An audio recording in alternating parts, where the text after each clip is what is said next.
The sudden trauma of betrayal completely obscures the path forward. It leaves you paralyzed in an emotional landscape you no longer recognize. This experience inflicts deep pain, and it fractures a person's sense of character and identity. The tools you used to rely on, past experience and personal intuition, the journey of life transforms from a manageable walk into an unmarked, dangerously steep climb.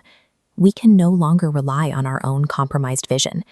Every person will eventually face this impossibly steep, rocky terrain at some point in their life. Attempting to survive and navigate this phase using sheer willpower guarantees failure. The necessary first step to recovery is admitting this temporary blindness and seeking a trusted guide. Our Father in heaven, in His perfect love, has provided helps to navigate these exact obstacles. As President Dallin H. Oaks taught, the strongest help God has given us is a Savior, Jesus Christ.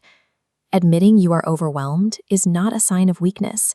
It is the prerequisite for accepting the divine power required to heal. Elder Brian J. Holmes shared an account of an intensely grueling marathon he ran, characterized by steep and difficult stretches. At the finish line, they made a surprising discovery. A completely blind runner had successfully completed the brutal race. The mechanical reason for this feat was simple. The blind runner was physically bound by a band to a sighted guide. This physical tether allowed the guide's vision, pacing, and strength to compensate perfectly for the runner's inability to see the obstacles ahead. That physical marathon mirrors our spiritual journey through the devastating aftermath of betrayal. Achieving recovery requires transferring our reliance from our shattered senses to a trusted external guide. Covenants are the spiritual equivalent of that physical band. They are a deliberate tether binding us to Jesus Christ. Through this connection, we gain access to specific tools of worth. Elder David A. Bednar taught that this covenant connection is the supernal source of perspective, hope, power, peace, and enduring joy. While human trust may fail us, Jesus Christ never will.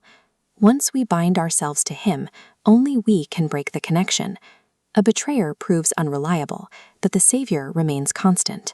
As long as we remain bound to Him, He remains bound to us. These blessings require intentional, daily faithfulness.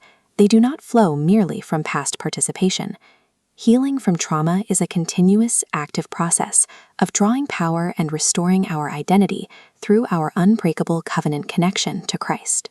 When discipleship feels demanding and doubts arise, the temptation is to turn away from the tether, but abandoning the guide is not an option. There is nowhere else to go. Only Christ possesses the words of eternal life. To walk with Jesus means hearkening to His living prophets. The Savior calls prophets, speaks through them, and governs His church by them. The divine promise is clear.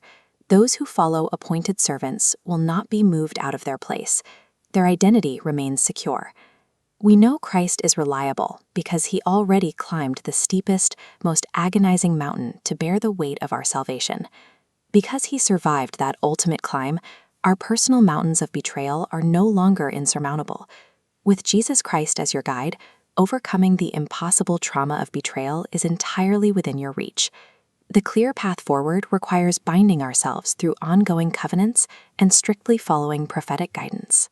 This is the single guaranteed route that leads us safely back to our heavenly home and restores our true character. To intentionally utilize these tools of worth, we invite you to take a practical, immediate next step by joining the Spiritual Betrayal Workshop. We meet Thursday mornings at 9 a.m. Mountain Time. You never have to face your mountains or navigate the darkness alone again.